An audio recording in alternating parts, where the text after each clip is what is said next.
Good evening from Washington, D.C., and thank you for joining us for News from a Catholic Perspective. I'm Wyatt Goolsby, in for Lauren Ashburn.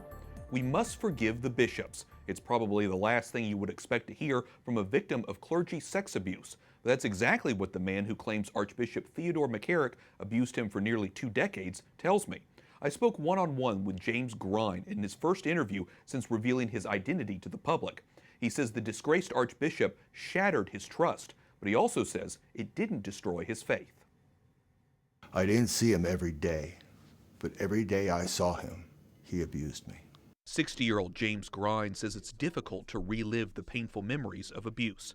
After decades of silence, he's opening up about Theodore McCarrick, the former Archbishop of Washington, who he says molested him for 18 years. He's a sad, weak man who has lost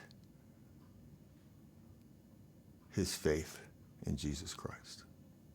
James was born in New Jersey to a big Catholic family. He tells me McCarrick was a longtime family friend, a man he called his Uncle Teddy. He was part of the very fabric of my family. And so when he came to visit us, whether it was in New Jersey or in California, it was important that he was there because the priest is here. The holy man is here, and we all have awe towards him. James says his father told him to do whatever Uncle Teddy said, that he could trust then Father McCarrick. And so James says as a child, he opened himself up completely. I was able to sit across from him and talk to him and show him my body language and really get to the depth of what was going on because I trusted him more than I've ever trusted anybody. That trust was shattered in 1969 when he was 11 years old. That's when James says the abuse started. It happened at his family home in New Jersey when the two were alone. He was afraid to tell anyone, even his own brothers and sisters. What did you say to yourself in those times when you were alone? That I must hide what is happening to me.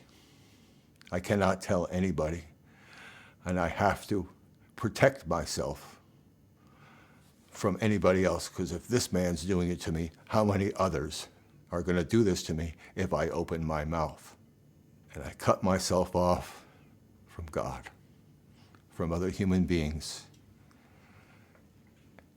and got lost. James stopped going to church as a teen and began drinking and eventually using drugs. For the next 2 decades, it got worse. When he was 33 years old, he tried to commit suicide by overdosing on gin and prescription painkillers. I went to an emergency room.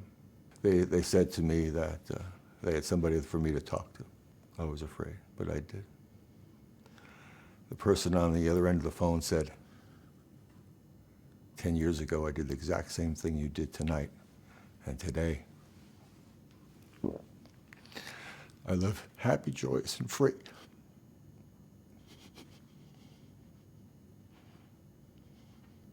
That was God. Been a lot of God moments.